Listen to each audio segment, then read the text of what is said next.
Sweet Sean, bonjour. Bonjour. Alors, votre nom est connu des lecteurs des infos puisque vous êtes une de nos journalistes, mais votre visage ne l'était pas parce que vous êtes la seule journaliste de Info à ne pas avoir voulu qu'on mette votre photo sur vos articles. Donc Oui. maintenant, là, vous êtes attrapé. Oui. Je vous ai attrapé, amené ici de force, quasiment attaché, pour vous obliger à venir nous parler de votre pays, Oui. puisque les gens l'ignorent, mais votre nom, on peut peut-être pour certains deviner. Vous êtes française, mais née en Australie, Oui. avec un papa australien, une maman française. Et j'avais envie, écoutez, on a la chance d'avoir une Australienne sous la main. C'est quand même le comble d'aller chercher des gens de l'extérieur pour venir nous parler de l'Australie, sûr. alors que vous avez là sous la main. Donc Mhm. voilà. Donc vous avez gentiment accepté, je ne vous ai pas forcé, vous avez gentiment accepté. Quelle est la situation en Australie aujourd'hui? Alors, j'y suis pas déjà, mais de ce que j'entends, c'est assez critique parce que si tous les ans on s'y attend, euh, parfois il y a des morts et c'est triste, mais au final, c'est devenu une habitude. Ça n'a jamais été aussi grave. Moi, je suis de Sydney. Ma mère habite à Sydney en centre-ville et on n'a jamais été affectés, nous, en tant que citadins. Et là, ma mère se plaint de maux de gorge, les yeux qui brûlent. Ça fait plusieurs semaines qu'elle n'a pas vu le soleil. Et c'est là Oui, où... il y a une sorte de brouillard orange, c'est ça, C'est qui ça. flotte au-dessus de la ville. Oui, et puis en Nouvelle-Zélande aussi même. Donc, Oui. pour dire l'impact, ouais. Est-ce qu'il y a des incendies en Nouvelle-Zélande? Parfois. Pas autant. C'est pas la même météo, mais oui. Comme à La Réunion, on peut en avoir. Mais en Australie, le souci là, c'est que la météo a été différente, la sécheresse a été beaucoup plus intense et les facteurs ont été réunis pour que ce soit vraiment, vraiment dramatique avec 27 morts pour le moment. Les températures qui sont montées quasiment jusqu'à 50 degrés, 49 et quelques. Ouais, c'est ça. Je ne sais pas si on arrive à imaginer à l'ombre. Oui. Je dis bien à l'ombre, hein, donc je ne sais pas si on peut imaginer ce que c'est, quoi. Après, c'est la chaleur, c'est sûr, mais c'est aussi, comme je disais, cette sécheresse depuis de longs mois et les vents. Le vent en Australie est très sec et quand il est fort et qu'il fait chaud, ça pardonne pas. Donc il faut un coup d'éclair. Bon, oui, il y a eu certaines arrestations de personnes soupçonnées d'avoir allumé des feux par-ci par-là. Mais c'est pas toujours ça, c'est vraiment la nature. Oui, la tesson de bouteille, on connaît le phénomène, hein, puis ça fait démarrer, et puis après on ne contrôle plus. Mais moi, je suis jamais allé en Australie. Est-ce que c'est un pays très boisé? Parce que bon, pour qu'il y ait des incendies qui durent aussi longtemps, il faut qu'il y ait des forêts. Oui, et on le voit sur certaines cartes qui circulent, pas celles qu'on pensait Pas les étaient fakes. vraies, mais voilà, pas les fakes. Mais on voit que justement au centre de l'Australie, elle est moins touchée parce que c'est là où il y a le désert et justement on voit ces images de terre rouge où c'est vide, c'est vaste. Mais il y a quand même beaucoup de forêts, il y a des sanctuaires, il y a des forêts vraiment très denses. Primaires. Et c'est ça qui pardonne pas, qui prend feu et qui se rapproche aussi des côtes et donc des villes. Oui, alors j'imagine que dans ces forêts, il y a quand même des villages, des petites villes, et c'est là où on voit ces images de villes complètement incendiées. Il ne reste plus rien, quoi, c'est des cendres. Voilà, il reste plus rien. C'est 2000 foyers en tout là qui ont été détruits. Sans parler des maisons, 2000 c'est aussi des 2000. 2000 maisons, Oui. On ne se rend pas compte, quoi. Non. Et sans compter les terrains, le bétail, les fermes, les voitures, voilà. C'est vraiment... en tout, c'est l'équivalent de la Belgique et du Danemark. Oui. L'Australie, c'est un grand pays, donc on ne le voit pas nécessairement comme ça, mais c'est vraiment énorme ce qui est en train de se passer. Alors, et c'est pas fini. Les gens ne le savent pas, mais nous, ici à Zinfo, on le sait. So, c'est une malade des animaux. Vous êtes une protectrice, mais à une puissance 10. Tout à l'heure, en plaisantant, on rappelait que vous en étiez au stade de faire quoi il y a encore quelques années? De sauver les moustiques qu'il y avait dans Oui, votre... ou de ne pas les tuer. Oui. Mais ça, j'ai arrêté ça. Vous roulez avec un sac de granulés dans votre voiture, vous arrêtez à chaque fois que vous voyez un pauvre chien abandonné. À chaque fois, mais parfois. Vous êtes vraiment une grave, comme moi je dis. Hein. Et là, il y a 1 milliard et quelques d'animaux qui sont morts. Oui. J'imagine que ça, c'est quelque chose qui va vous toucher particulièrement. Alors ça me touche particulièrement. Après, étant végétarienne, je ne consomme pas les animaux. Et c'est rien par rapport à tout ce qui est consommé chaque jour dans le monde, tout ce qui est tué. Donc oui, c'est dramatique de voir des animaux brûlés vifs, c'est horrible. Mais voilà. Il faut relativiser. Il faut relativiser. Enfin, moi, après, parce que c'est un sujet qui m'intéresse, qui me touche en général, ce que l'homme fait aux animaux globalement, malheureusement, est bien pire que ce qui se passe en Australie. Mais c'est quand même horrible de voir qu'il y a des espèces en danger. Oui, il y a des espèces qui étaient déjà en danger auparavant, qui risquent de disparaître et qui là sont en train de décimer, quoi. Justement, ils essayaient de rattraper un peu le koala, de l'aider un peu, parce que c'est un animal protégé. Et ils en ont perdu, là pour l'instant, 8000 de ce qu'on sait. Sur combien? Donc, je sais pas exactement. C'est important, Ah oui, c'est très important. Et c'est pour ça qu'il y a... C'est peut-être pas le pire. Le pire, c'est qu'on a détruit leur habitat. Oui, c'est ça. Donc, ceux qui restent, ils vont avoir du mal. Alors, heureusement, certains sanctuaires ont été épargnés. Enfin, pour l'instant, parce que comme je dis, c'est pas fini, ont été épargnés. Et il y a une solidarité incroyable, les Australiens, pour les animaux. Tout le monde se balade dès qu'un feu, un incendie est fini, se balade en forêt et voit s'ils peuvent récupérer un koala, un kangourou, une chauve-souris, enfin quelque chose, et les ramène au sanctuaire. Donc ça, c'est très important. Et c'est touchant aussi de voir que les Australiens, oui pour les animaux, mais aussi entre eux. Donc si le gouvernement, on pourra en parler, a été critiqué, la population est restée très unie, et je sais que ma meilleure amie qui est là-bas, elle me disait que des gens ont traversé le pays plusieurs heures en voiture juste pour venir en aide avec quelques vivres, quelques boîtes de conserve, essayer d'aider les gens en détresse. Et elle-même, qui vit, donc elle, heureusement, elle n'a pas été touchée, mais elle vit sur un grand terrain à la campagne, et elle a posté sur Facebook une invitation à tous ceux qui auraient besoin d'être hébergés, ou dans sa maison, ou camper sur son terrain, accueillir des animaux, parce qu'il y a beaucoup de personnes qui ont, je sais pas, leurs chevaux, leurs vaches, qui savent pas trop où aller. Donc elle dit, c'est vraiment touchant de voir cette solidarité et les gens qui s'entraident, et ça fait la force là du pays en ce moment. Votre Premier ministre, oui. C'est un sacré zozo. Hein. Oui. On a l'impression qu'on les collectionne dans le monde, mais... En ce moment, oui, mais lui, il est pas loin du podium. Hein. Ouais. Donc, là, le souci, c'est qu'on a un climato-sceptique, déjà. Et donc, c'est quelqu'un qui, comme tous les Australiens, est au courant que c'est normal d'avoir des incendies chaque année, qu'on essaye de gérer comme on peut. Mais pour lui, il n'y a pas de raison pour ça. C'est comme d'habitude, un petit peu plus, quoi. Voilà, c'est ça. Et plusieurs choses lui ont été reprochées. Trois choses assez importantes. Premièrement, ça fait plusieurs années qu'on lui reproche les mines de charbon.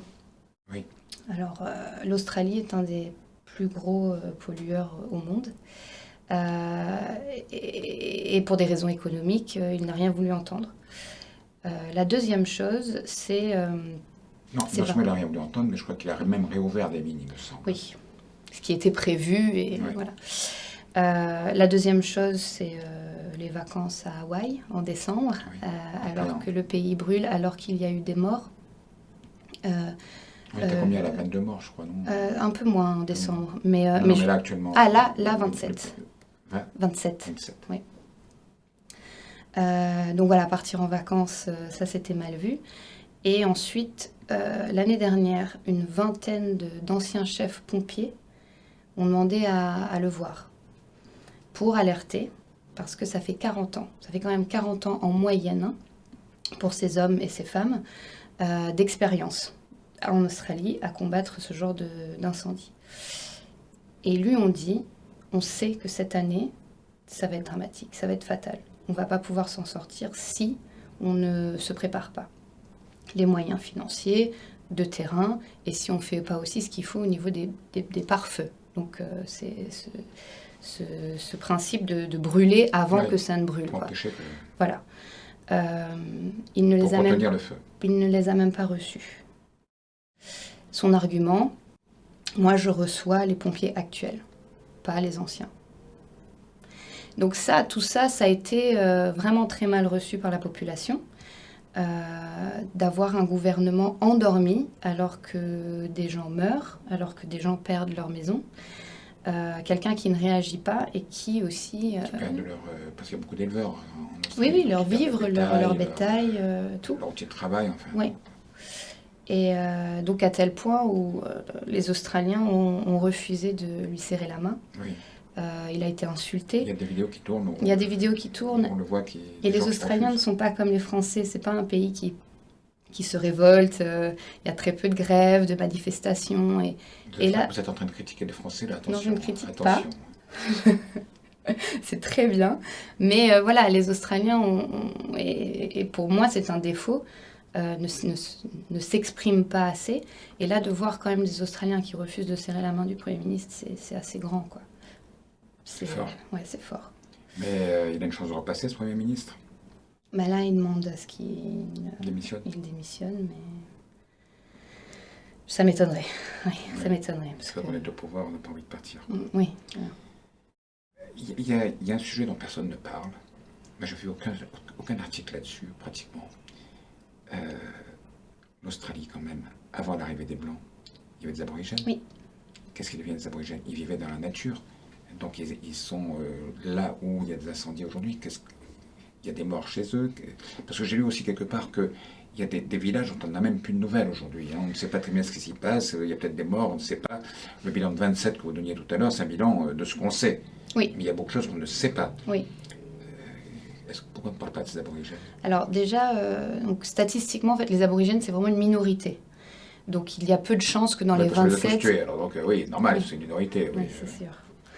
Mais du coup, ça veut dire que dans les 27, il y a peu de chances que ce soit des aborigènes.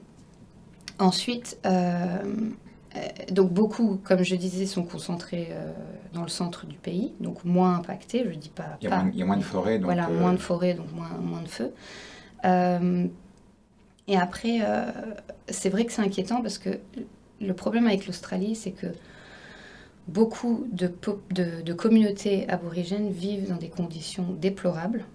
Et c'est un des seuls pays au monde riche qui a une population qui vit comme les pays du tiers-monde. Sans eau, sans électricité. Sans moyen de télécommunication. Voilà.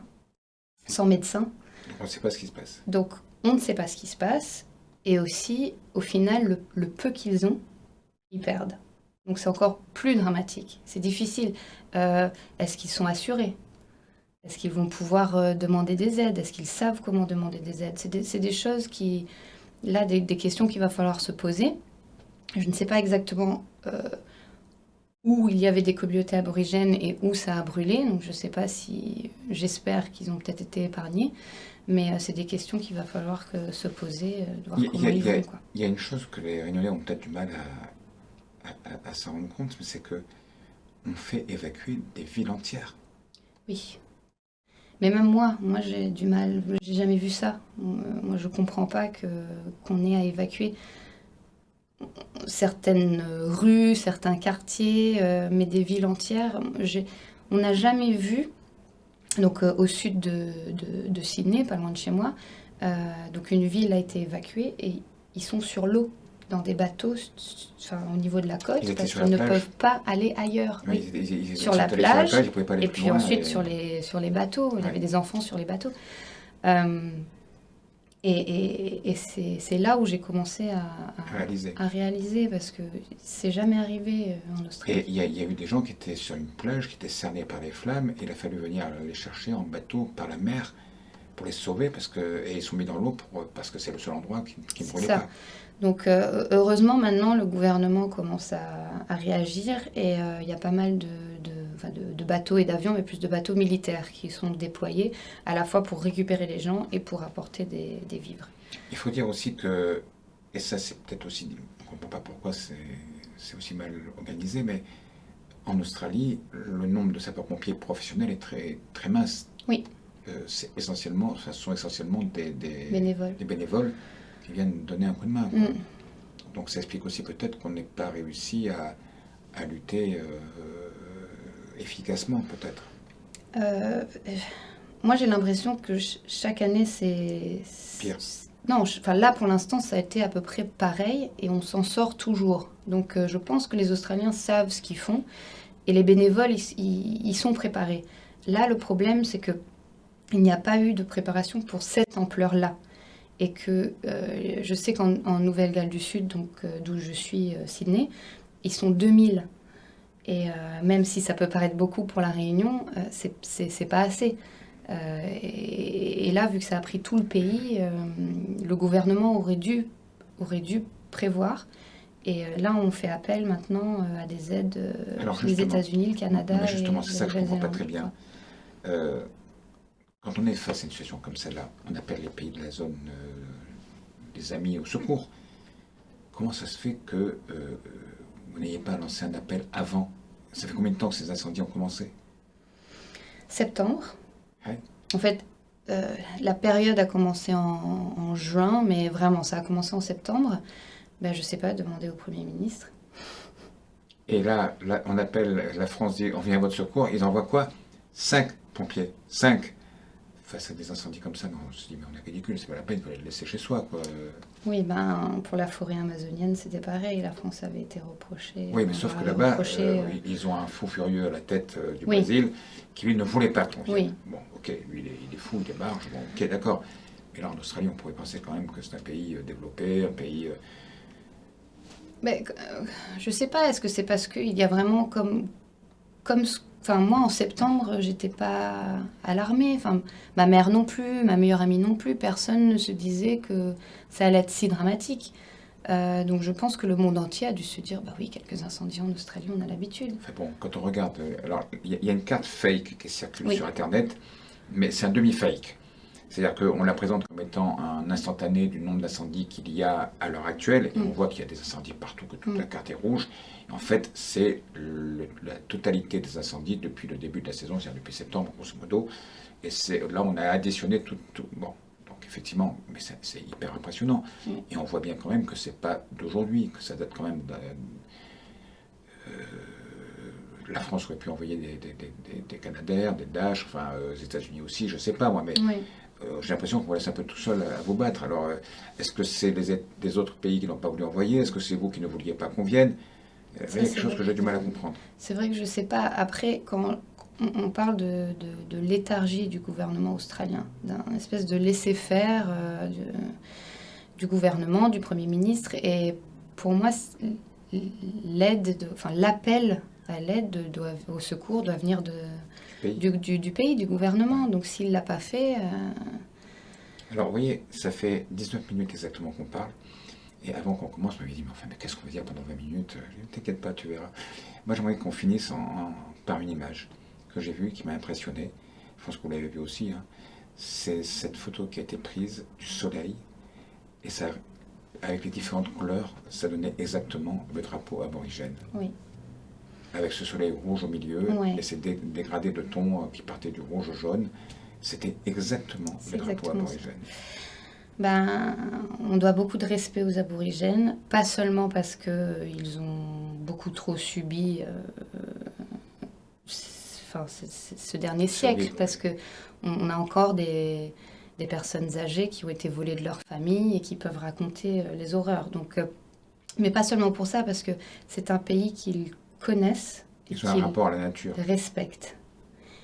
Et ça a été perdu dans le monde entier. C'est rare d'avoir des communautés comme ça qui savent écouter. Et là, heureusement, on commence à les écouter. Et là, on commence à se dire, bah, vous les pare-feux, vous faites comment? Et comment ça se fait que tous ces siècles-là, le pays a été... Peut-être qu'ils l'auraient senti avant, ils auraient pu vous prévenir en vous Ils disant, le faites sentaient, attention cette ils année. le sentaient avant. Donc là, je pense qu'il faut les écouter. Et le drapeau vient de ce qu'ils voient. Ils ont aussi ils ont des croyances, tout est lié à la nature. Il n'y a pas de Dieu unique, c'est la nature qui parle. Et c'est la nature la plus forte. Il faut la respecter, il faut en avoir peur. Et je pense que c'est bien que les aborigènes nous le rappellent aujourd'hui. pensez que votre gouvernement va réagir et là et prendre les mesures qu'il faut pour qu'au moins les années suivantes, prochaines, vous ayez les moyens de réagir? Ben, je l'espère. Là, on est en plein milieu de l'été. Il devrait faire encore plus chaud en janvier, en février. Le gouvernement commence à réagir. J'espère qu'il a appris de ses erreurs ou si c'est pas lui, que ce soit quelqu'un d'autre. Après, est-ce que c'est le réchauffement climatique? Est-ce que c'est peut-être plus fort même que le gouvernement australien? Est-ce que c'est un problème global, mondial? Je pense que Oui, là, mais si on ne fait rien on parle du combattre, gouvernement australien et on parle de l'Australie. Mais je pense que là, le monde a besoin de s'inquiéter, pas seulement les Australiens. on va finir là-dessus. Merci So. Merci beaucoup.